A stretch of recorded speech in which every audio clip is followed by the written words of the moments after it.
Have you ever loved someone so deeply that you were willing to give up everything for them, only to discover they never truly saw you at all?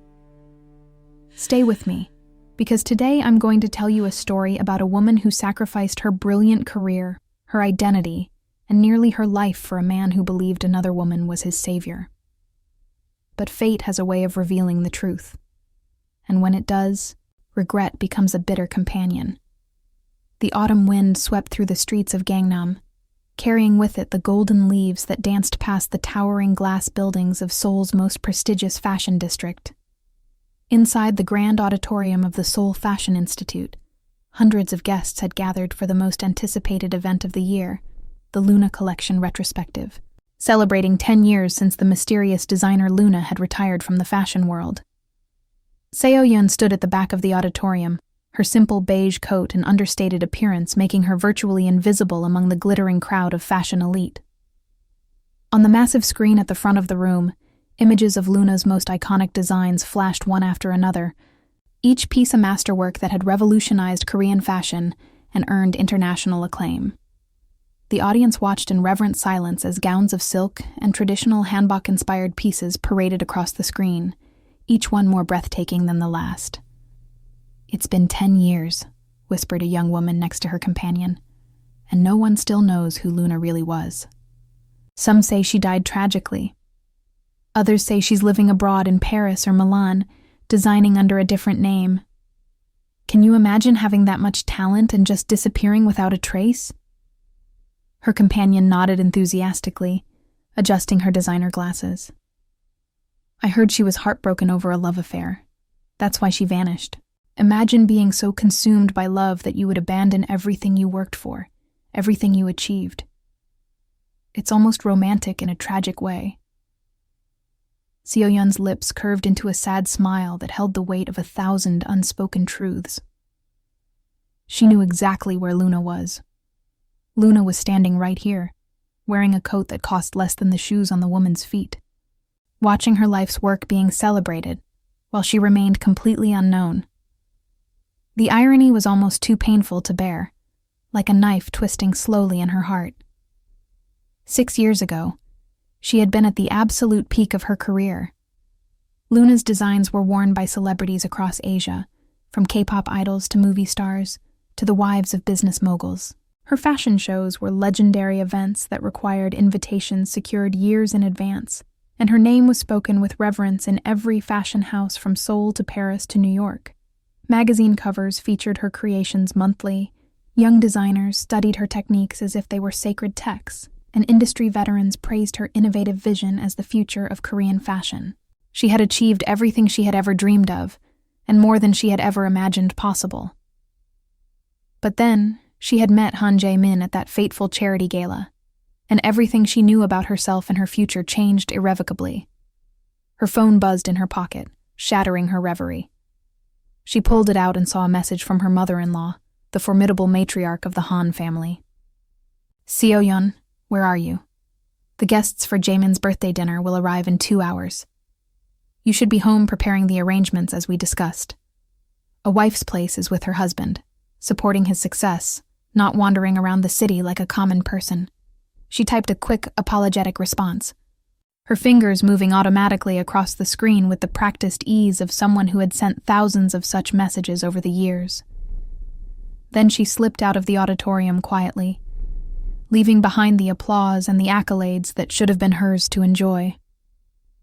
The taxi ride from Gangnam to the Han family estate in Pyeongchang-dong took 40 minutes through Seoul's evening traffic. Seo-yeon stared out the window at the city lights, her reflection ghost-like in the glass, remembering a time when she would have been driven in her own luxury car with a private driver. She remembered when a team of assistants would have handled her schedule, when photographers would chase her down the street hoping for a candid shot, when the world recognized her face and celebrated her name. Now she was just the wife of Han Jae-min, expected to smile graciously and stay silent, while others took credit for her work, and her sacrifices went unnoticed. The driver glanced at her in the rearview mirror with kind, curious eyes. "You look sad, miss. Is everything okay? You've been staring out that window like you're watching your whole life pass by." "Just tired," she replied with a small, practiced smile that didn't reach her eyes. It's been a very long day. Going home to family? That should cheer you up. Nothing like celebrating with loved ones to lift the spirits. Seo-yeon didn't respond to that. She wasn't sure loved ones was an accurate description of the Han family anymore. Perhaps it never had been. The Han family mansion sat atop a prestigious hill overlooking the glittering expanse of Seoul, a sprawling traditional Hanok compound that had been expertly modernized with elegant glass additions and contemporary landscaping designed by famous architects. It was a testament to old money meeting new success, the perfect symbol of the Han family's fashion empire, Hanbok Heritage Corporation. The main building featured traditional wooden architecture with gracefully curved tile roofs that had survived centuries, while the surrounding structures had been renovated to include state-of-the-art amenities that catered to every luxury imaginable. Gardens filled with meticulously maintained pine trees, ancient stone lanterns, and decorative rocks arranged according to classical Korean principles created a sense of timeless elegance that the Han family carefully cultivated and frequently showcased in architectural magazines. Koi ponds reflected the moonlight, and carefully pruned azaleas lined the stone pathways. From the outside, it looked like a palace from a historical drama, a place where happiness and harmony should naturally flourish. From the inside, Seo-yeon knew it was a gilded prison, where her spirit had slowly withered over 6 long years. She hurried through the ornate gates, nodding to the security guard who barely acknowledged her presence with a dismissive glance. In the early days of her marriage, the staff had treated her with deference and genuine respect, befitting the wife of the heir. Now, after years of watching the family dismiss and belittle her at every opportunity, they had adopted the same contemptuous attitude. She was invisible to them, a ghost haunting the halls of a house that had never truly welcomed her as one of its own. Inside the main building, the household staff was already bustling with activity, preparing for the evening's elaborate celebration. Fresh flowers were being arranged in priceless antique vases, and the aroma of expensive cuisine drifted from the kitchen, where a team of professional chefs worked feverishly. Her sister-in-law, Han Yoon-ji, stood in the center of the main living room like a general commanding her troops, directing the florists with sharp, impatient gestures and criticizing every detail that didn't meet her exacting standards. Yoon-ji was 3 years younger than Seo-yeon, but carried herself with the imperious authority of someone who believed they owned not just the house but the entire world. With her designer clothes, perfect makeup, and an attitude of superiority that she wore like a second skin, she had never hidden her contempt for her brother's choice of wife. She considered Seo-yeon beneath the Han family's dignity and took every possible opportunity to make this opinion painfully clear. "You're late," Yoon-ji said, without bothering to look up from the flower arrangement she was criticizing. "Mother is absolutely furious with you. She specifically asked you to oversee the table arrangements hours ago, and you couldn't even manage that simple task. Where have you been hiding yourself this time?" "I was at the hospital," Seo-yeon lied smoothly, the falsehood coming easily after years of practice. "My regular checkup ran late because the doctor wanted to discuss some test results." Yoon-ji finally turned to look at her directly, her perfectly made-up face twisted in an expression of familiar disdain. She was wearing a couture dress that probably cost more than most people earned in several months, her hair styled in perfect waves by a professional stylist who visited the mansion weekly, her nails freshly manicured with a subtle design that probably cost a small fortune. Every detail of her appearance screamed wealth and privilege, and the absolute certainty that she deserved all of it. "The hospital again? That's your excuse for everything these days," Yoon-ji scoffed. "You've been married to my brother for 6 years now, and still no child to show for it. Not a single heir for the Han family. Maybe you should spend less time at doctors making excuses, and more time actually trying to fulfill your one duty to this family. Or maybe," she added with a cruel smile, "you're simply not capable of giving this family an heir. Maybe you're defective." The words cut deep, slicing through the armor Seo-yeon had built around her heart. But she had learned through painful experience to hide her pain behind an impenetrable mask of calm.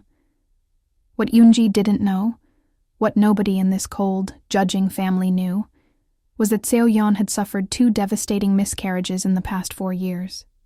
2 babies lost, 2 futures destroyed, 2 hearts broken that never fully healed. The first time, she had been 3 months along when she started bleeding in the middle of a dark, lonely night. The cramps had been excruciating, and the fear even worse. She had called Jae-min, desperate and terrified, her voice breaking as she begged him to come home. But he was in Hong Kong with Yuna for an important business meeting that couldn't possibly be interrupted. He had promised to return as soon as possible, to be by her side, to support her through whatever was happening. But something always came up. Another meeting, another dinner, another obligation that Yuna deemed essential. By the time he finally returned 3 days later, smelling faintly of expensive perfume that wasn't hers, she had already been discharged from the hospital. The baby was gone. Her dreams of motherhood were shattered. She had spent those 3 days alone in a sterile hospital room, crying into pillows that smelled of antiseptic, mourning a child who would never take a first breath. Jae-min had sent flowers and a brief apology note that his secretary had obviously written, then immediately left for another meeting that Yuna had arranged. The second miscarriage came 2 years later, and it was somehow even more devastating because she had allowed herself to hope again. She had made it to 4 months that time, past the danger zone that doctors always warned about. She had started to feel the baby move, those first fluttering kicks that felt like butterfly wings against her belly. She had allowed herself to dream again, to imagine a future where she wasn't alone in this cold mansion, where she had someone who would love her unconditionally. She had begun secretly decorating a nursery in an unused room in the East Wing, buying tiny clothes and soft toys during shopping trips that she told everyone were for charity. She had imagined rocking her child to sleep, singing the lullabies her own mother had sung to her, finally having someone in this house who would look at her with love instead of contempt. But one ordinary afternoon, while she was alone in the house arranging flowers for yet another dinner party she wasn't really welcome at, the cramps started. Sharp, unmistakable, terrifying. She lost the baby in an ambulance, surrounded by strangers who spoke to her in professionally calm voices, while her husband attended a charity gala with his business partner and supposed savior, Park Yuna. He didn't answer his phone when the hospital called. He didn't answer when she called. Yuna had deemed the gala too important to interrupt for what she later called a minor health concern. Both times, Jae-min had been with Yuna, the woman the entire Han family believed had heroically saved his life in that factory fire years ago. Both times, Seo-yeon had faced her most devastating losses completely alone. And both times, she had been expected to recover quickly, to smile through her grief, to resume her duties as the perfect wife who never complained and never caused problems for the family's precious reputation. "I'll check on the arrangements immediately," Seo-yeon said quietly, moving past her sister-in-law toward the dining room, before Yoon-ji could see the tears threatening to form in her eyes. "See that you do. And for heaven's sake, change into something more appropriate before the guests arrive," Yoon-ji called after her. "You look like a servant in that plain coat, not the wife of a CEO. Try not to embarrass us all tonight." Seo-yeon bit back the retort that rose to her lips and continued walking with measured steps. She had learned long ago that arguing with Yoon-ji only made everything worse. The younger woman had their mother's ear and their grandmother's favor, and any complaint Seo-yeon made would be twisted, exaggerated, and used against her for months afterward. The formal dining room was being transformed into a showcase, worthy of royalty for Jae-min's birthday celebration. A long mahogany table that had been in the Han family for 5 generations had been set with the family's finest china, each piece hand-painted with delicate Korean motifs by artisans who had died centuries ago. Crystal glasses that had survived wars and occupations caught the light from the antique chandeliers above, creating tiny rainbows that danced on the pristine white tablecloth imported from Belgium. Fresh flowers filled the room with their heady fragrance, orchids and roses and lilies arranged by professional florists who charged more per arrangement than most people paid for rent. Silver candelabras that had witnessed countless Han family celebrations stood at precise intervals along the table, waiting to be lit. Everything was positioned with mathematical precision, every detail considered and reconsidered to achieve perfection. Mrs. Han, the head housekeeper, approached her with a deferential bow that somehow managed to convey a complete lack of actual respect. The caterer needs to confirm several items on the menu. There's a question about the wine pairings for the third course. Also, Ms. Park Yuna has called 3 times in the past hour. She says it's extremely urgent and needs to speak with Mr. Han the moment he arrives. She was quite insistent. Of course, Yuna would call. She always did. And Jaemin always answered with an eagerness that he never showed for his wife's calls. It didn't matter if he was in the middle of a board meeting, having dinner with important clients, or even lying in bed next to his wife in the dark hours of the night. When Yuna called, Jaemin dropped everything else instantly. He claimed it was because she was his most important business partner, because she had heroically saved his life, and he owed her everything, because their professional relationship was essential to the company's success. But Seo-yeon had seen the way he looked at Yuna when he thought no one was watching. She had seen the way his face lit up when she entered a room, the way his body unconsciously leaned toward her during conversations, the way his voice softened when he spoke her name. It was a look he had once reserved for Seo-yeon herself, in those magical early days of their relationship. It was a look that had slowly, painfully disappeared over the years, transferred to another woman piece by piece until nothing remained for his wife. Seo-yeon nodded at the housekeeper and went to the kitchen to handle the catering issues, grateful for the distraction of mundane tasks. As she worked through the details of appetizers and wine selections, confirming the temperature of the soup and checking on the preparation of the main course, she thought about how drastically different her life had become from everything she had once imagined. 6 years ago, she had been Baek Seo-yeon, the privileged daughter of Baek Industries, one of the largest and most respected textile manufacturing conglomerates in all of Korea. Her family's company supplied premium fabrics to fashion houses across Asia and increasingly to European luxury brands, and Seo-yeon had grown up surrounded by bolts of beautiful materials and creative designers who treated her father's factory like a temple of possibility. She had discovered her own talent for design at an early age, sketching elaborate dresses for her dolls before she had even learned to write her own name properly. While other children played with toys, she played with fabric swatches and colored pencils, creating miniature collections that her mother carefully preserved in scrapbooks that probably still sat in her childhood bedroom. Her mother had recognized her gift immediately and nurtured it with the dedication of someone who understood that talent without support could wither and die. She enrolled Seo-yeon in the best art classes, bought her professional sketchbooks and quality materials, took her to fashion shows and museum exhibitions, and constantly encouraged her to dream bigger than anyone expected. "You have a special eye, my darling Seo-yeon," her mother had told her one evening when she was 12, examining a dress design that showed remarkable sophistication for such a young artist. "You see beauty where others see only fabric and thread. You understand how to make people feel something through clothes. Never let anyone take that gift away from you. Promise me." She had promised, with all the earnest sincerity of childhood. She had promised, and then she had broken that promise for a man who never deserved such sacrifice.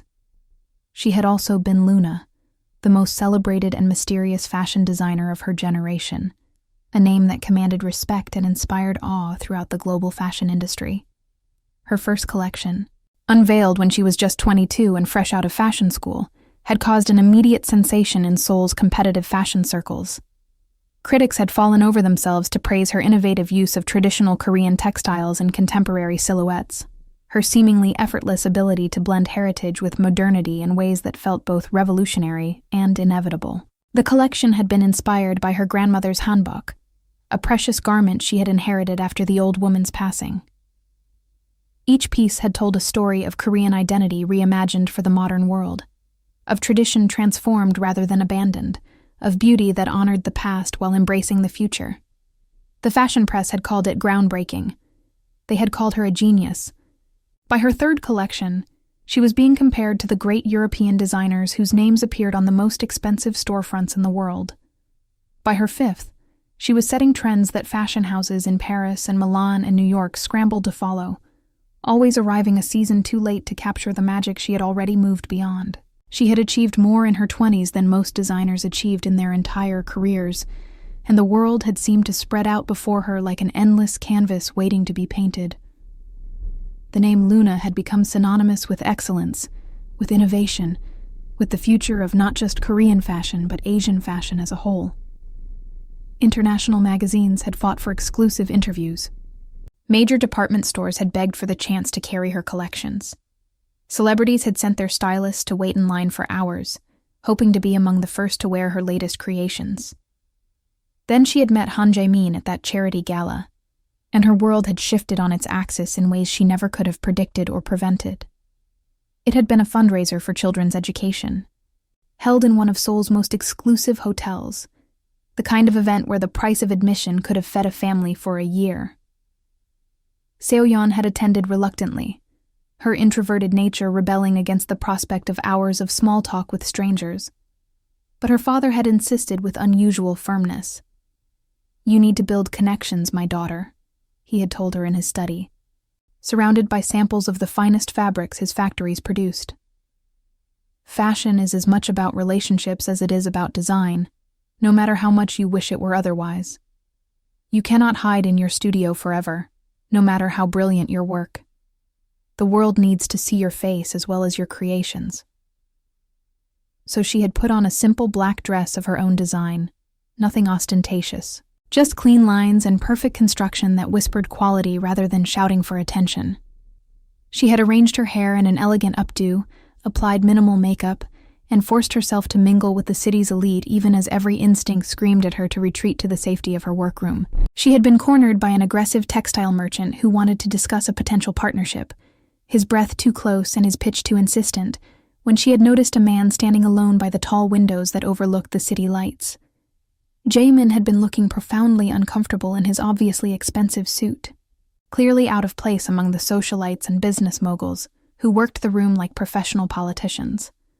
While everyone else circulated endlessly, shaking hands and exchanging business cards and making promises they had no intention of keeping, he stood apart from the crowd, studying the traditional Korean paintings on the wall with what appeared to be genuine, thoughtful interest. Something about his solitude had called to her, one outsider recognizing another in a room full of people who belonged. She had approached him on an impulse, grateful for any excuse to escape the merchant's increasingly desperate sales pitch. "The brushwork on that piece is from the Joseon dynasty," she had said, startling him slightly. "You can tell by the flowing lines and the particular way the ink bleeds into the silk. It's a technique that took artists decades to master, and most of them never achieved this level of sophistication." He had turned to look at her with surprised, intelligent eyes that seemed to really see her, rather than looking through her the way most people at these events did. "You know about traditional art?" "I know about traditional everything," she had replied with a small smile. "I'm a fashion designer by profession, but I believe that understanding the past is absolutely essential to creating the future. You cannot innovate meaningfully if you don't understand what came before. Otherwise, you're just repeating what others have already done without even knowing it." "That's a fascinating perspective," he had said, and she could tell he meant it. "Most designers I've met are only interested in what's trending right now, what sold last season, what will photograph well for social media. They treat fashion history like something to be escaped rather than embraced."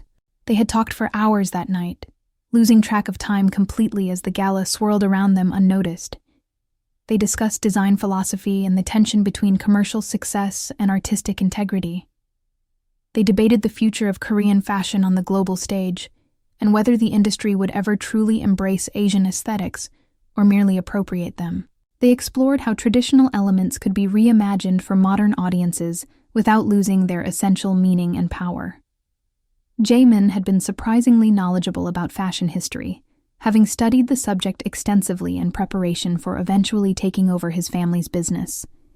He listened to her ideas with genuine interest that never felt performative or calculated. He asked thoughtful questions that showed he was actually processing what she said, rather than just waiting for his turn to speak. He engaged with her thoughts in a way that made her feel truly seen and intellectually respected for the first time at any social event she could remember.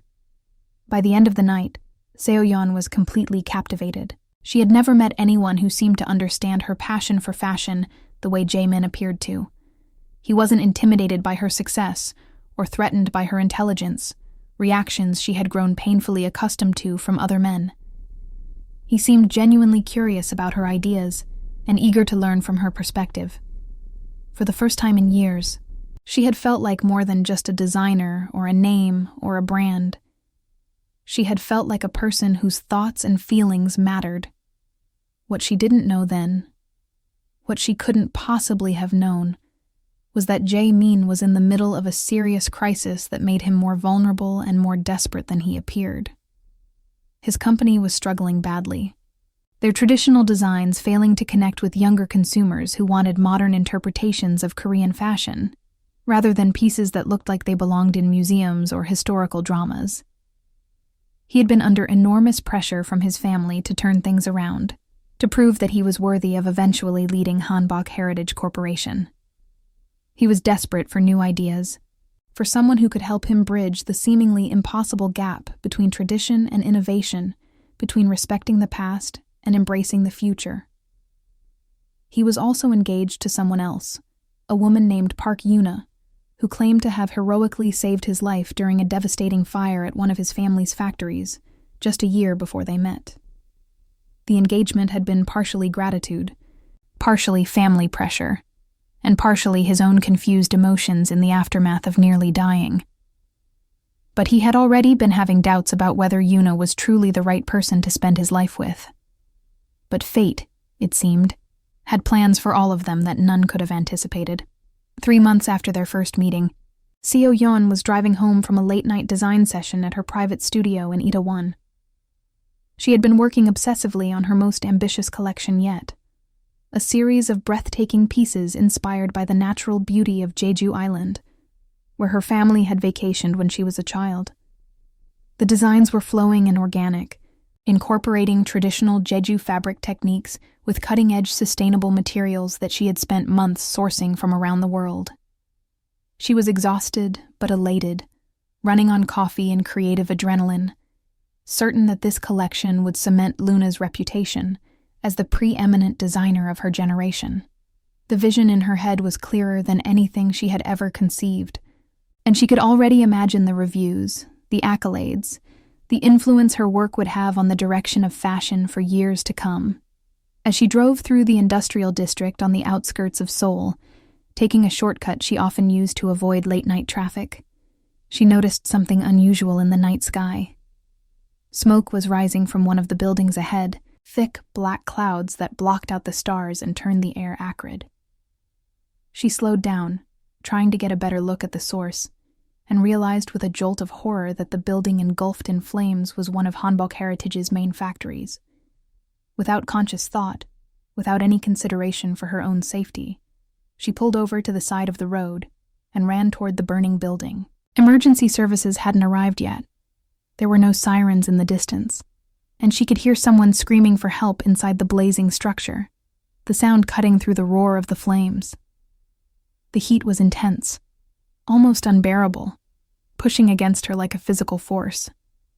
Smoke filled the air so thickly that each breath felt like inhaling needles.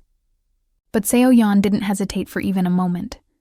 She wrapped her silk scarf around her nose and mouth, offering minimal protection she knew might not be enough, and pushed through the main door into the inferno. Inside the factory was absolute chaos, a nightmare of heat and smoke and destruction. Flames licked hungrily along the walls, consuming fabric samples and design prototypes that represented months of work. Smoke filled the air so thickly that she could barely see her own hands in front of her face. The noise was overwhelming, the crackle of flames mixing with the groaning of damaged structures and the continued screams for help. She followed the sound of those screams, pushing deeper into the inferno when every survival instinct screamed at her to turn back. Her eyes burned and watered. Her lungs felt like they were being scraped raw. but she kept moving forward, step by agonizing step. She found Jamin in the main workroom, trapped under a heavy beam that had collapsed from the ceiling. He was unconscious and barely breathing, his face pale beneath the soot, his expensive suit singed and smoking. A piece of industrial machinery had fallen across his legs, pinning him hopelessly to the ground while flames licked closer with every passing second. "Jamin!" She grabbed the beam and pulled with strength she didn't know she possessed, ignoring the searing pain as the superheated metal burned through her gloves and into her hands. "Wake up. You have to help me. Please!" He didn't respond, didn't stir, didn't show any sign that he heard her desperate pleas. She pulled harder, her muscles screaming in protest, her skin blistering where it touched the heated metal. Above her, she could hear the structure groaning ominously, threatening to collapse at any moment and bury them both. It took 3 agonizing minutes that felt like 3 lifetimes to free him from the wreckage. By the time she managed to drag his unconscious body to safety through a side exit, moments before the ceiling finally collapsed behind them with a thunderous roar, her hands were raw and blistered beyond recognition. The skin on her forearms was angry red, already starting to blister and weep. She was coughing so hard she could barely breathe, her lungs feeling like they had been scoured with sandpaper. But Jamin was alive. She could feel his pulse beneath her burned fingertips, weak but steady, proof that her sacrifice had not been in vain. She stayed with him on the cold concrete outside the burning building until the ambulances finally arrived, their sirens growing from distant wails to deafening screams. She cradled his head in her lap, speaking to him softly, even though she knew he couldn't hear her. "Stay with me," she had whispered, tears cutting tracks through the soot on her face. "Don't you dare die now. I just found you. I haven't even told you my real name yet." When the paramedics took over with their professional efficiency and medical equipment, she slipped away into the darkness of the night. She didn't want to be identified as Luna. She didn't want the attention or the headlines or the inevitable questions. She drove herself to a small clinic in a distant neighborhood, her hands shaking on the steering wheel, where a doctor she knew from her university days treated her burns without asking too many questions she couldn't answer. The injuries to her hands took months to heal, months of painful treatments and physical therapy, and learning to live with limitations she had never imagined. The burns were severe, 2nd and 3rd degree in places, and even after the wounds finally closed, she was left with permanent scarring that made it painful to work with the delicate fabrics that had been her life's calling. Her grip was weakened, her fine motor control compromised, her sensitivity to touch altered in ways that made some design work nearly impossible. The designs that had once flowed effortlessly from her fingers, as natural as breathing, now required tremendous effort and concentration and breaks to manage the pain. Some techniques she had mastered became completely beyond her capability. She never told anyone the truth about that night. Not her parents, who believed she had injured herself in a kitchen accident she was too embarrassed to explain. Not her friends, who accepted her vague explanations about an unfortunate fall. Not even Minho, who had been her closest confidant in the fashion world and her most trusted friend. She kept the secret locked away in her heart, a private sacrifice that she never expected to be acknowledged or repaid. When Jamin finally woke up in the hospital 3 days after the fire, groggy and confused and grateful to be alive, Yuna was sitting faithfully by his bedside. She had arrived at the scene after the ambulances, after Seo-yeon had already vanished into the night, and she had seized the opportunity with calculated precision to rewrite the narrative completely. She told Jamin that she had pulled him from the flames, that she had risked her own life heroically to save his. She showed him her expensive designer dress, which she had strategically ruined with soot and ash by rubbing it against a burned wall when no one was watching. She cried theatrical tears about how frightened she had been, how she had thought she was going to lose him forever, how she had been willing to die herself if that's what it took to save the man she loved. Jamin believed every word. He had been unconscious during the actual rescue and had no memories at all of who had really saved him. The paramedics only knew that an unknown woman had dragged him out of the building and then disappeared before they could get her name. Yuna's story seemed to fit the facts perfectly. The entire Han family believed her too, embracing the narrative with grateful enthusiasm. Old Mrs. Han, Jaemin's formidable grandmother who ruled the family with an iron will, wept with gratitude and declared that Yuna would always be welcome in their home as a daughter. Jaemin's mother, a cold woman who rarely showed any emotion at all, actually embraced Yuna and called her a hero. Even Yoonji, who was normally suspicious of everyone and trusted no one outside the bloodline, accepted Yuna as family. And Yuna used that gratitude with ruthless efficiency to cement her position as Jaemin's most trusted confidant and indispensable partner. She became his closest business advisor, the person he consulted before making any important decision. The engagement between them, which Jaemin had been quietly questioning before the fire, was suddenly back on solid ground, strengthened by a debt of life that could never be fully repaid. Seo-yeon watched all of this unfold from the sidelines with a mixture of disbelief and dawning despair. She had continued to meet with Jaemin after his recovery, for coffee and dinners and long walks through the beautiful Hanok villages of Bukchon. Their connection had deepened with each meeting, evolved into something that felt like genuine love, at least on her side. But every time she considered telling him the truth about what really happened that night, something held her back. She didn't want his gratitude. She didn't want him to feel obligated to her, to love her, because she had saved his life, rather than because he had chosen her freely. She wanted him to love her for who she was, not for what she had done. She wanted to know that his feelings were real, not just the response to learning he owed her everything. So she kept silent about the rescue, and she kept silent about being Luna, worried that her fame would overshadow their relationship, that he would see her as a celebrity or a business opportunity, rather than simply a woman he could love as an equal partner. When Jaemin eventually ended his engagement to Yuna and proposed to Seo-yeon instead, she thought she had finally made the right choice.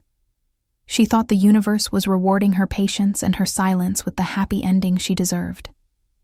He told her that he had realized Yuna wasn't the right person for him after all, that their relationship had always been based on history and obligation and family pressure rather than genuine connection and mutual understanding. With Seo-yeon, he said, while holding her hands and looking into her eyes with what seemed like complete sincerity, everything felt completely different. Real, true, worth fighting for.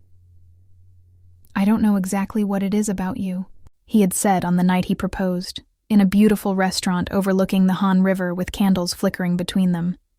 "But when I'm with you, I feel like I can finally be myself. I don't have to pretend or perform or live up to expectations that exhaust me. You see me, the real me underneath the family name and the business responsibilities. You see the person I actually am, not just the CEO or the heir to the Han fortune."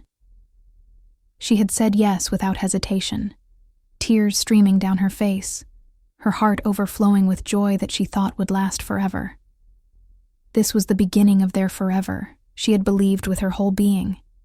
This was the kind of love she had always dreamed of finding.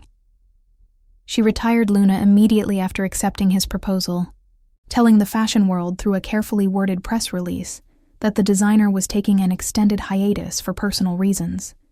The announcement sent shockwaves through the entire industry.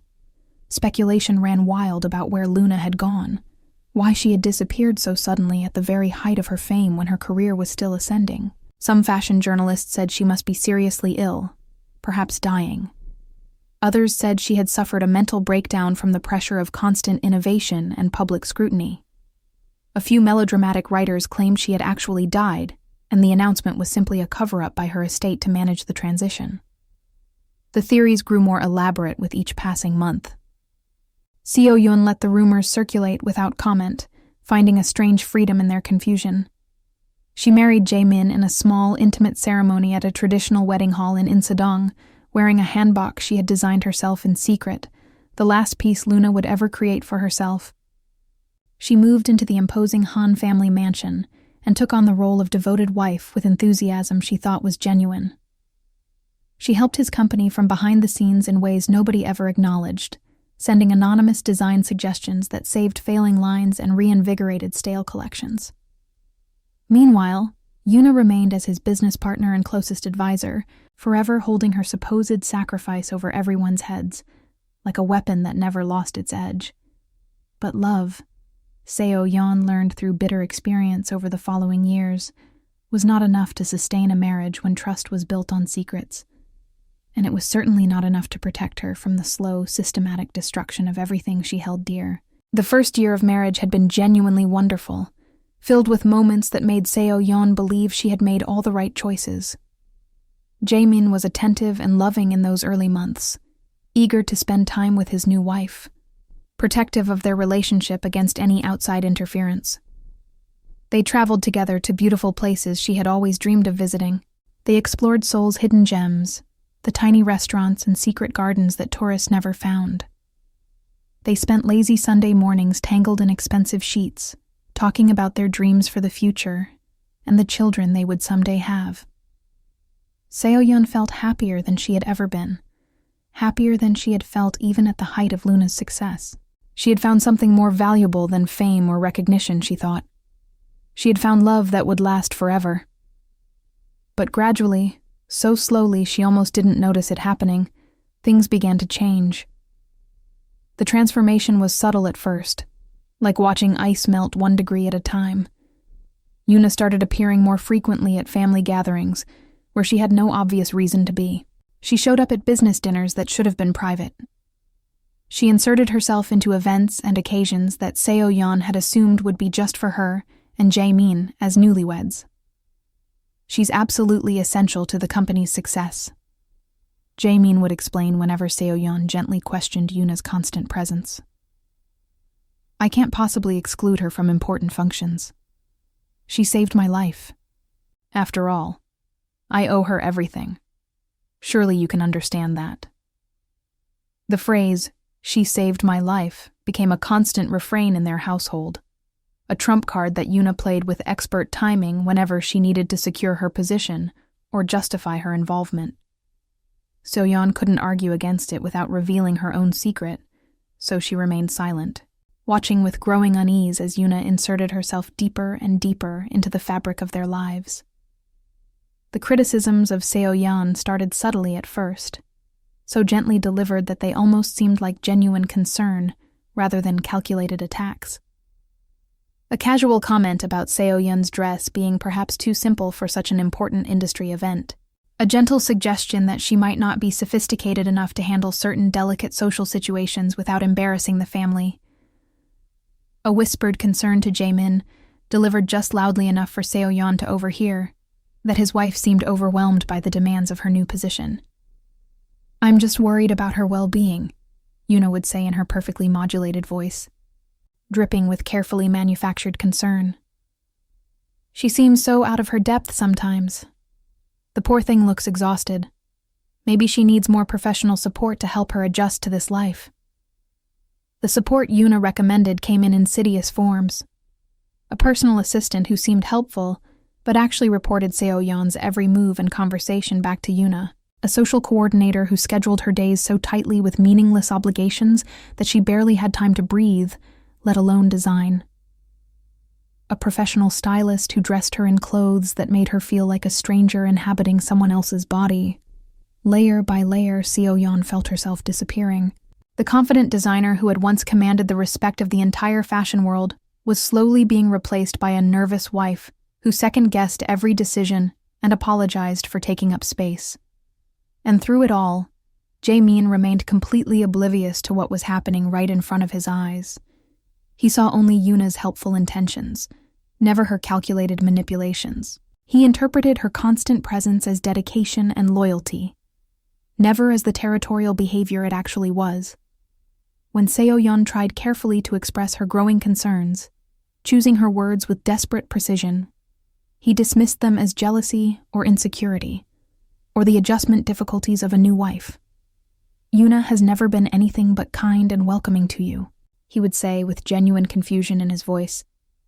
She goes out of her way to include you and help you. I honestly think you're reading malicious intent into completely innocent actions. Maybe you should talk to someone professional about these feelings. Year by year, the marriage deteriorated like a house with a crumbling foundation. Jaemin spent more time at work and more time with Yuna. He spent less and less time with his wife. And when they were together, he was often distracted, checking his phone for messages from his business partner. The passionate connection they had shared at the beginning, those electric moments when they couldn't keep their hands off each other, faded first into polite affection, then into cool distance, and finally into something that felt like cold indifference. Seo-yeon found herself alone in the massive mansion more nights than not, surrounded by staff members who either ignored her completely or actively despised her for reasons she couldn't understand. She had given up everything for this marriage. Her career, her identity, her passion, her independence. And in return, she had received a life that felt more like a slow death than the happily ever after she had been promised. The sound of expensive cars pulling into the circular driveway interrupted her painful memories. She smoothed down her simple dress, checked her reflection in a gilded mirror, and prepared to greet the guests with the gracious smile she had learned to wear like armor. Jaemin arrived first, his tall athletic frame silhouetted against the evening light as he stepped out of his sleek black sedan. He was still undeniably handsome at 35, with sharp aristocratic features and intelligent eyes that had once looked at her with such warmth and desire. But lately, those eyes rarely acknowledged her presence at all, and when they did, they held no warmth whatsoever. Behind him, stepping out of the passenger side door with the practiced grace of someone who had done it thousands of times, was Park Yuna. Yuna was everything Seo-yeon was not, at least on the surface. She was tall and willowy where Seo-yeon was average in height and build. She was glamorous and attention-seeking where Seo-yeon preferred understated elegance that didn't demand notice. She was always dressed in the latest fashion from the most expensive designers, with a confidence that bordered on arrogance, and a smile that never quite reached her calculating eyes. Her hair was always perfectly styled by the best salon in Gangnam. Her makeup was always flawless, applied by a professional artist who visited her apartment every morning.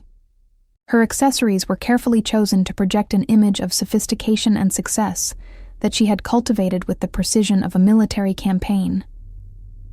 She was also, as Seo-yeon had come to understand with painful clarity over 6 years, a skilled manipulator who had been systematically turning Jaemin against his wife since the day they married. Every conversation Yuna had with Jaemin seemed designed to highlight Seo-yeon's perceived failures and shortcomings. Seo-yeon didn't handle that social event very gracefully, did she? Yuna would comment casually. It's such a shame Seo-yeon doesn't understand the business side of things better. I worry about how isolated and withdrawn Seo-yeon seems lately. Do you think she might be depressed? Should we be concerned about her mental state? The constant drip of criticism, always delivered with an expression of fake concern and sisterly worry, had poisoned Jaemin's perception of his wife without him ever realizing what was happening. He no longer saw the talented, passionate woman he had fallen in love with and married. He saw only the inadequate wife that Yuna had carefully convinced him she was. "Darling," Yuna said now, linking her arm through Jaemin's with familiar intimacy as they walked toward the house together. "I've been thinking about what we discussed at the office this morning. The Luna retrospective today gave me the most wonderful idea. What if we tried to bring Luna out of retirement for an exclusive collaboration? Imagine the press coverage if Hanbok Heritage could secure the first Luna designs in 6 years." "That's absolutely brilliant thinking," Jaemin replied, his face lighting up with genuine enthusiasm in a way it never did anymore when he spoke to Seo-yeon. "But Luna has been completely gone for 6 years now. No one in the industry even knows who she really is, or where she disappeared to. The mystery has only grown deeper with time." "Leave that challenge to me," Yuna said, patting his arm with a gesture that seemed far too intimate for a mere business partner. "I have extensive contacts throughout the fashion industry. I'm absolutely certain I can track her down eventually. Whatever it takes. However long it requires, we'll find Luna and bring her exclusively to our side. Seo-yeon's heart pounded painfully against her ribs as she listened from the shadowed doorway. The bitter irony was almost too much to bear. They were talking about finding Luna, while Luna herself stood just 15 feet away, completely invisible to them both. She was right here, wearing a dress that cost less than Yuna's shoes, and neither of them had any idea. She stepped forward into the light, forcing a pleasant smile onto her face through sheer willpower. "Welcome home, Jaemin. Happy birthday, darling." Jaemin glanced at her briefly, his eyes sliding past her face, as if she were a piece of furniture that had always been there, and therefore required no particular attention. "Is everything ready for the party?" "Yes. Everything has been prepared exactly as you requested. The florist finished an hour ago, and the caterers have confirmed every detail of the menu." "Good. That's fine." He was already turning away, his attention returning to the woman on his arm. "Yuna, come with me to my study. I want to show you the new fabric samples that arrived from Italy this morning. I need your expert opinion before the board meeting tomorrow." Without another word to his wife, without even a backward glance, Jaemin led Yuna down the hallway toward his private study, leaving Seo-yeon standing completely alone in the grand entryway of her own home. She watched them go, noting the way their heads bent close together in intimate conversation, the easy familiarity of their body language, the way Yuna's hand rested possessively on his arm. Once upon a time, Jaemin had walked that closely with her. Once upon a time, he had sought her opinions and valued her judgment above all others. Now she was merely a background figure in her own home, as invisible and unimportant as the wallpaper. "Don't take it personally," Yoonji said, materializing beside her with a crystal glass of expensive champagne in her manicured hand. Her voice dripped with false sympathy that barely concealed her satisfaction. "My brother simply appreciates people who actually contribute something meaningful to the company and the family. Yuna brings in millions of dollars in contracts every single year. Her industry connections are invaluable. What exactly do you bring to this family, sister-in-law?" The question hung in the air between them, cruel and cutting, and designed to wound. Seo-yeon could have told her the truth in that moment.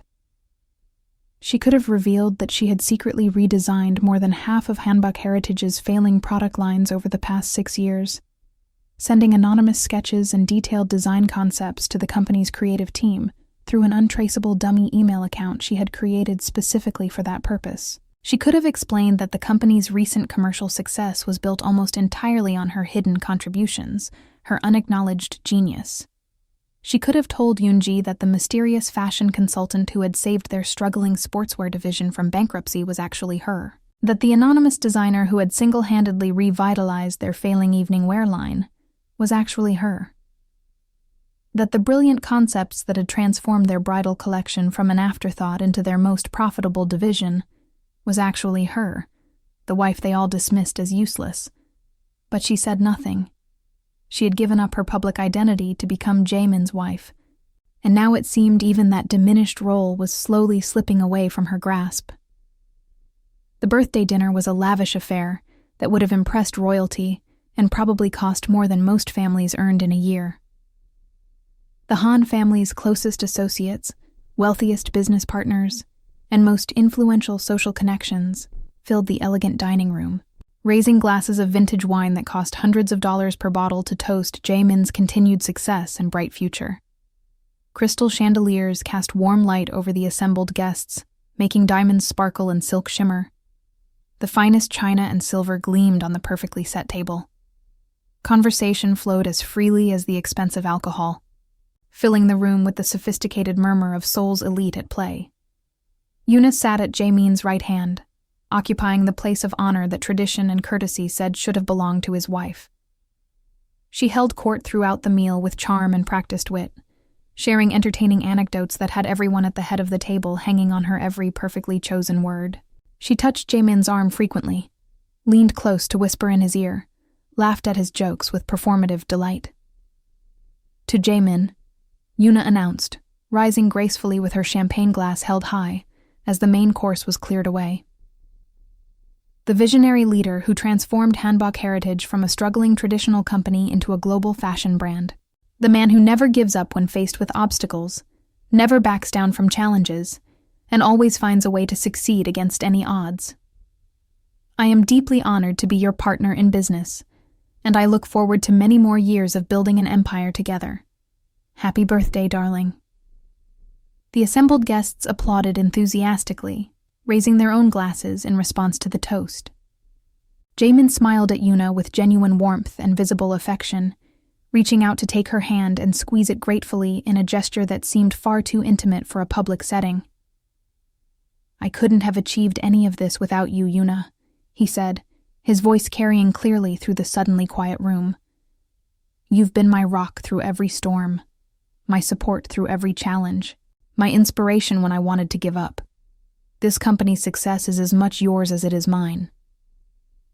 Seo-yeon sat much further down the long table, relegated to a position near the far end that clearly communicated her unimportance in the family hierarchy. She had been placed next to an elderly aunt who spent the entire interminable meal loudly complaining about trivial matters, the soup being slightly too salty, the meat being somewhat too tough, the room being too warm and then too cold. Every few minutes, waves of laughter would erupt from Jaemin's end of the table as Yuna shared yet another entertaining story about their latest business trip together. Stories about Milan, about Paris, about New York. Adventures that Seo-yeon had never been invited to share, experiences that her husband enjoyed with another woman, while his wife waited alone at home. They make such a wonderful team, don't they? The elderly aunt observed, following Seo-yeon's gaze toward the head of the table with roomy but knowing eyes. Everyone in the family says so. Such natural chemistry between them. Such a shame he married you instead of her, really. But don't worry too much. Dear, I'm sure he'll find a way to correct that unfortunate mistake eventually. These things have a way of working themselves out. Seo-yeon didn't respond to the cruel observation. She had learned through 6 years of painful experience that silence was often the safest choice in this family, where anything she said could and would be used against her. After the formal dinner finally concluded, the guests moved to the elegant salon for after-dinner drinks and more relaxed conversation. Seo-yeon was helping the household staff clear away some of the dishes, grateful for any excuse to escape the suffocating social atmosphere, when she heard familiar voices drifting from the library down the hall.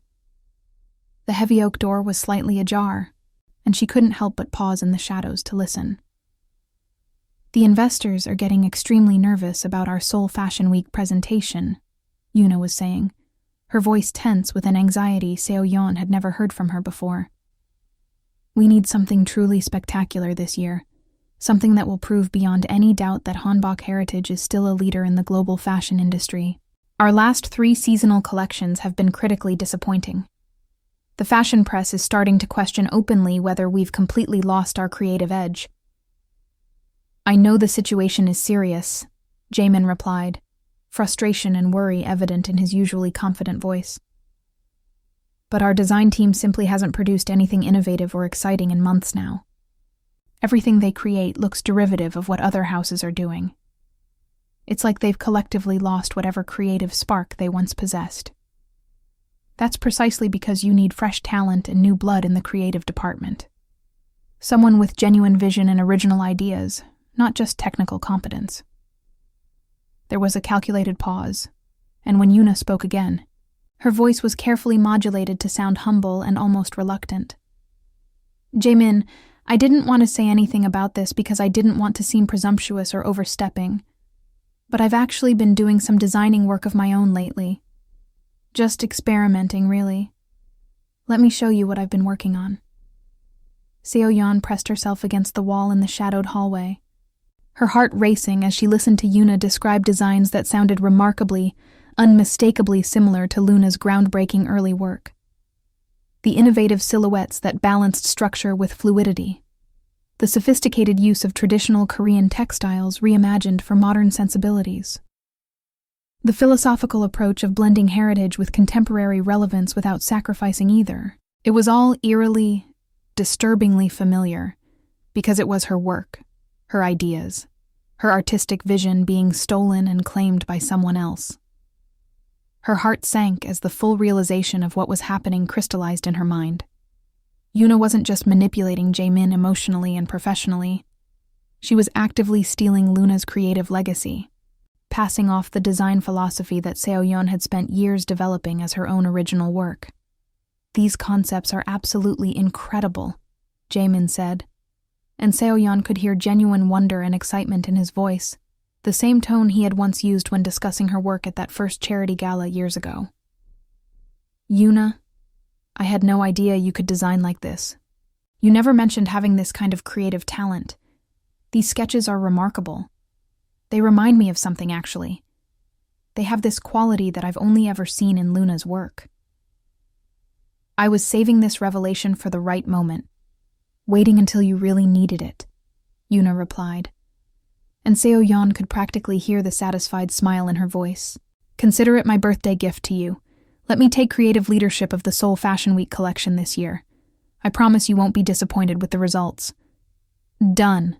The entire collection is yours to design. Full creative control and whatever resources you need. Budget is no object. This is exactly the creative breakthrough the company desperately needs right now." Seo-yeon's hands trembled violently as she listened to her husband enthusiastically give away what should have been rightfully hers. She had spent 6 long years watching Yuna systematically take credit for accomplishments she had no part in, watching her expertly manipulate Jaemin's emotions and perceptions, watching her poison his mind against his own wife with surgical precision. But this was something far worse than social manipulation. This was her life's work, her artistic legacy, her creative soul being claimed by someone who had never produced an original design in her entire privileged life. She needed air immediately before she suffocated on her own suppressed rage and grief. She slipped out to the carefully manicured garden through a side door, her breath coming in short, desperate gasps as she tried to contain the overwhelming storm of emotions threatening to consume her completely. The night was cold and crisp, and she had forgotten her coat inside, but she didn't care about physical discomfort. She stumbled through the darkness until she found herself standing among the carefully pruned rose bushes, hot tears streaming down her face as she struggled to process the magnitude of what she had just overheard. For 6 long years, she had sacrificed absolutely everything. Her career that she had built from nothing, her identity that had meant everything to her, her passion that had defined who she was, her independence that she had foolishly traded away. She had given it all up willingly for love, for a marriage that had turned out to be built on a foundation of lies and manipulation and secrets. And now even the sacred legacy of her work was being stolen by the woman who had systematically taken everything else from her. "Seo-yeon?" She whirled around, startled, to find a familiar figure emerging from the shadows near the garden wall. Kang Min-ho, the successful CEO of Kang Couture, and one of the very few people in the entire fashion world who knew her carefully guarded secret, stepped into the pale moonlight. "Min-ho? What are you doing here at the Han residence?" "I was invited to the birthday celebration through a business connection with the Han family. We've been discussing a potential textile partnership." He moved closer, genuine concern evident on his handsome, kind face as he took in her tear-stained cheeks and trembling form. "But more importantly, are you all right? You've clearly been crying, and you're shaking." "I'm fine," she said automatically, the reflexive lie coming out before she could stop it. She wiped her cheeks roughly with the back of her hand. "You're very obviously not fine, Seo-yeon. You haven't been fine for years now, and we both know it." He removed his expensive suit jacket and draped it gently over her trembling shoulders, the warmth of the fabric and his residual body heat enveloping her like a comforting embrace. "I've known you since we were ambitious students together at the Seoul Fashion Institute. Remember? I can tell when you're suffering." Min-ho was tall and well-built, with kind eyes that crinkled at the corners when he smiled, and an easy, genuine warmth that had always put her at ease even during their most competitive years in design school.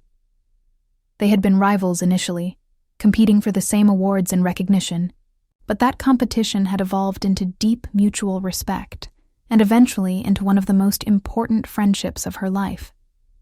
He had been one of the very first people in the industry to recognize her extraordinary talent, back when they were both unknown students with big dreams and empty portfolios. When she had eventually confided in him about her secret identity as the legendary Luna, trusting him with knowledge that could have destroyed her carefully constructed new life, he had kept that secret faithfully through all the years that followed. "I know Luna's design aesthetic and philosophy better than almost anyone in this industry," he continued gently. "Don't you think I've noticed how Hanbok Heritage's collection suddenly and dramatically improved after you married into this family? Don't you think I recognized your distinctive hand in their work immediately?" She looked at him with genuine surprise. "You knew about my anonymous contributions to the company?" "Of course I knew. I've been watching from a distance, waiting and hoping for you to finally come back to the fashion world where you belong. Waiting for you to reclaim your rightful place among the great designers of our generation. Instead, year after year, I've watched you fade away into this gilded prison of a house, surrounded by people who neither appreciate nor deserve you." His voice was heavy with emotion he usually kept carefully controlled. "It genuinely breaks my heart, Seo-yeon. It has been breaking my heart for 6 years. The situation is incredibly complicated, Minho. You don't understand the full picture of what my life has become. Maybe I don't understand every specific detail of your daily existence here, but I understand enough to see clearly. I understand that you are deeply, profoundly miserable in this marriage and this family. I understand that your extraordinary talent is being completely wasted on people who don't even know what they have. And I understand that the brilliant, passionate, fearless designer I knew and admired, the woman who could create absolute magic with nothing but fabric and thread and vision, is slowly dying in this beautiful cage." He paused, his expression intensely earnest. "Seo-yeon, the Seoul Fashion Week Organizing Committee has invited me to submit a special showcase presentation this year, a featured slot that will have international press coverage. I want Luna to design it. I want you to design it." "That's impossible. I'm a married woman now. I have responsibilities and obligations to this family that I can't simply abandon." "What responsibilities exactly? To a husband who completely ignores your existence and spends all his time with another woman? To a family that treats you like an unwanted servant in your own home?" "Seo-yeon, please listen to me. You are one of the most talented fashion designers in the entire world. Your work changed the industry. You shouldn't be hiding in the shadows, slowly disappearing, while someone like Yuna takes credit for ideas and philosophies she stole directly from your creative legacy." His passionate words struck a resonant chord somewhere deep within her soul, vibrating against truth she had been desperately trying to ignore for years. She had been hiding for so long, giving absolutely everything she had, and receiving nothing meaningful in return. Maybe the time had finally come for fundamental change. Maybe the time had finally come to stop waiting for others to recognize her worth and start seeing it clearly for herself. "Let me think about your proposal seriously," she said finally, her voice stronger than it had been in years. "Don't think too long. Fashion Week is only 3 months away, and I need your definitive answer within the next week. But Seo-yeon, whatever you ultimately decide, please know this truth. You deserve infinitely better than the life you're currently living. You deserve to be truly seen for who you are. You deserve to be properly celebrated for your genius. You deserve to be genuinely loved for exactly the person you are, not the diminished version this family has tried to make you become." He reached out and gently squeezed her cold hand before releasing it. "And if no one in this family is capable of giving you what you deserve, then maybe it's finally time to find it somewhere else. Maybe it's time to stop sacrificing yourself for people who will never appreciate the magnitude of what you've given up." He turned and walked back toward the house, leaving her standing alone in the moonlit garden, his challenging words echoing in her mind long after the last birthday guest had departed and the mansion had fallen into its usual cold silence. That night, Seo-yeon lay awake in the darkness of the master bedroom, staring at the ornate ceiling while Jae-min slept peacefully beside her, completely unaware of the emotional hurricane raging in his wife's heart. She thought about everything Minho had said, about the choices she had made over the years, about the person she had gradually become through those choices. For 6 long years, she had tried desperately to be the perfect wife, the perfect daughter-in-law, the perfect addition to the prestigious Han family. She had followed every rule and met every expectation she could identify. And for 6 long years, she had failed to satisfy standards that kept shifting, kept rising, kept moving further and further beyond her reach like a mirage in the desert. But lying there in the darkness, a revolutionary thought began to form clearly in her mind for the first time. Maybe she wasn't the one who was failing at all. Maybe it was the expectations themselves that had always been designed to be impossible. Maybe she had been set up to fail from the very beginning.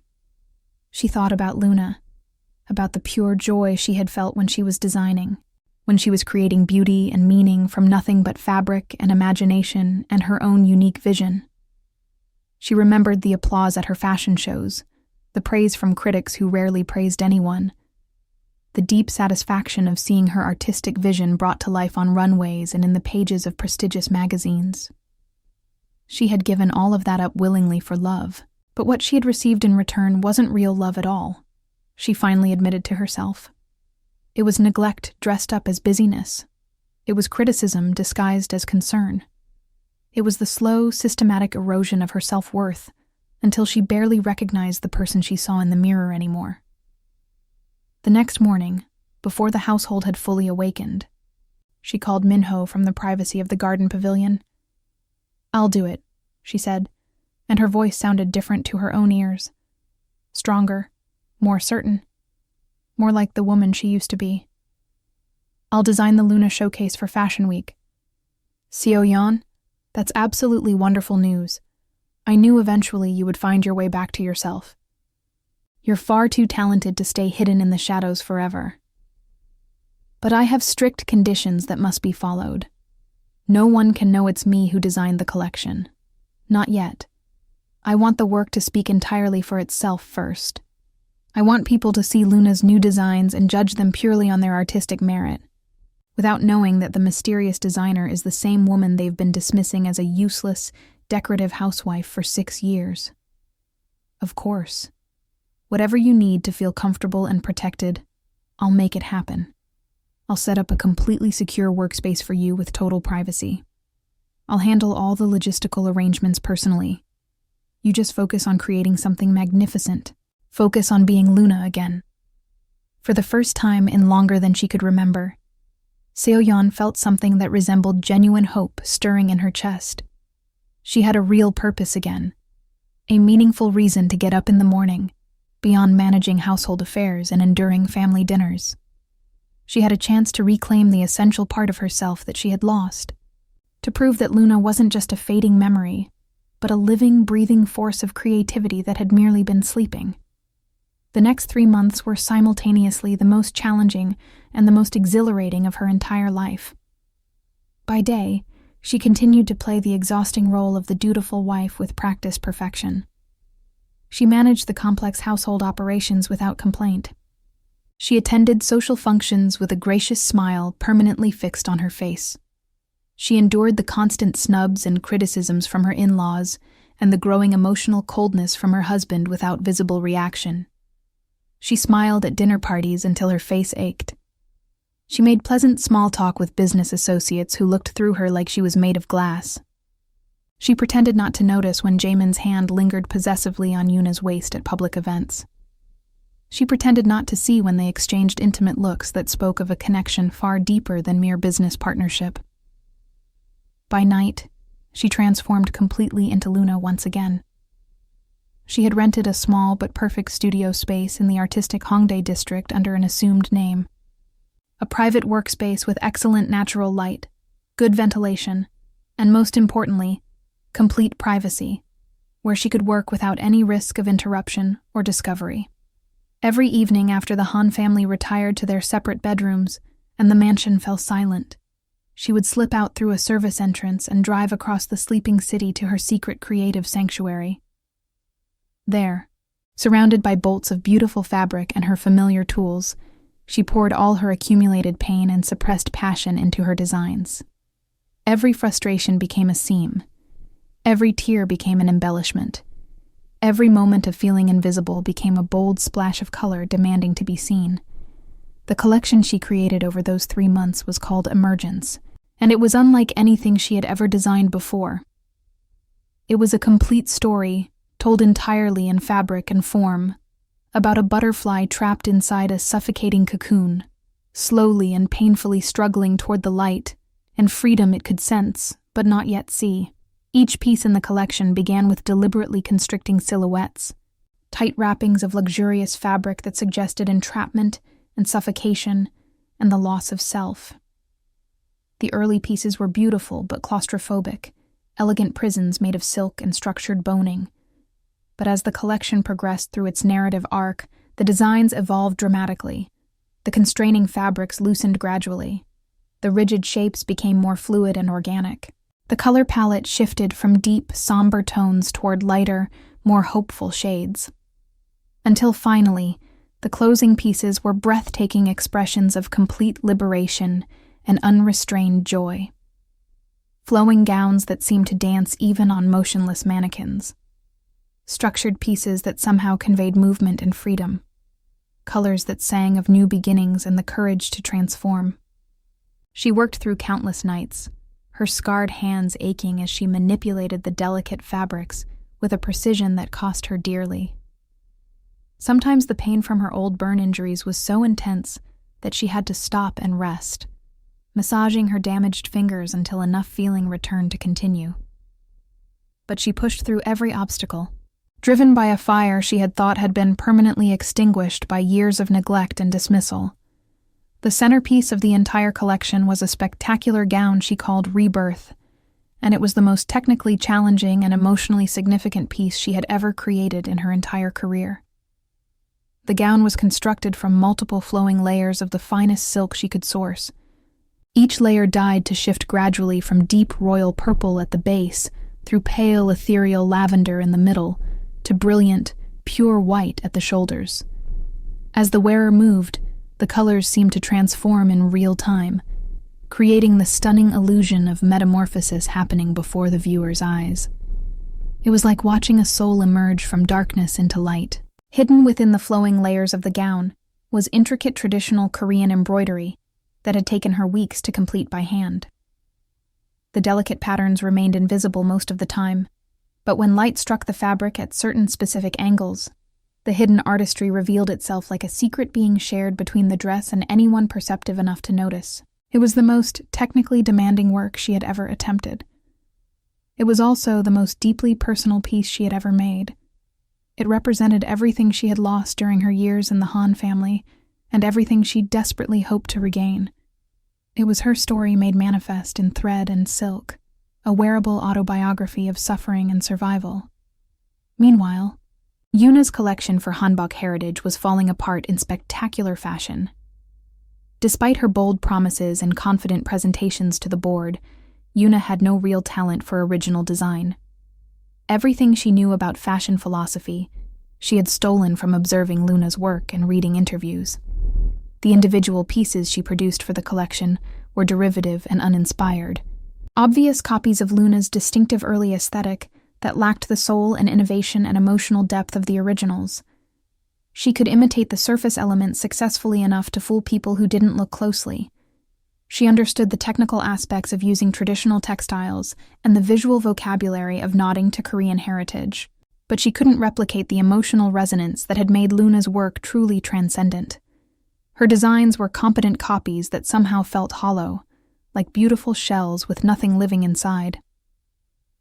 The investor preview is in exactly 2 weeks, Jamin announced during an increasingly tense meeting at the company's sleek headquarters building, his voice tight with barely controlled anxiety. And we still have nothing that will genuinely impress the international critics. Yuna, you personally promised me a revolutionary collection that would restore our reputation. I'm working on it constantly, Yuna snapped back, her usual carefully maintained composure cracking visibly under the mounting pressure. Real creativity cannot be rushed on a corporate timeline. These things require time to develop properly. We don't have more time. That's the entire point. Jamin ran his hands through his hair in frustration. The fashion press is already writing speculative pieces about how Hanbok heritage has permanently lost its creative edge. If we don't deliver something genuinely spectacular at Fashion Week this year, the company's reputation will be damaged beyond repair. We might never recover from this failure. Seo-yeon observed the tense argument from her usual seat in the far corner of the conference room, invisible as always, a piece of furniture that no one bothered to address or even acknowledge. She experienced a complex mixture of emotions watching Yuna's carefully constructed facade begin to crack. There was satisfaction, certainly, that Yuna's elaborate deception was finally being exposed by her own limitations. There was sadness for the company she had secretly helped build and sustain through years of anonymous contributions, and there was growing anticipation for what was about to unfold in just a few weeks. There might be another viable option we haven't fully explored, said Secretary Kim, Jamin's longtime personal assistant and one of the few truly competent professionals on the executive staff. He was an older gentleman with silver hair and observant eyes who had been with the company since before Jamin took the leadership role. I've been hearing persistent rumors through industry channels that Luna herself is preparing an unexpected comeback. Luna? Jamin's eyes widened with obvious surprise. That's completely impossible. She's been entirely invisible for 6 years. The rumors are remarkably specific and coming from multiple reliable sources. They say her new collection is called Emergence and that it's going to be the most talked about presentation of the entire fashion season. Allegedly, several major fashion editors have already been given private previews and are extremely enthusiastic. After the meeting concluded inconclusively, Secretary Kim approached Seo-yeon privately in the hallway, waiting until the other executives had dispersed before speaking. Mrs. Han, may I have a moment of your time in private? Of course, Secretary Kim. What is it? He glanced around carefully to ensure they were completely alone, then leaned closer to speak in a lowered voice. I know who you truly are. I've known the complete truth for years now. Seo-yeon's blood turned to ice in her veins. Her carefully guarded secret suddenly felt terrifyingly exposed. I was present at the factory fire 6 years ago,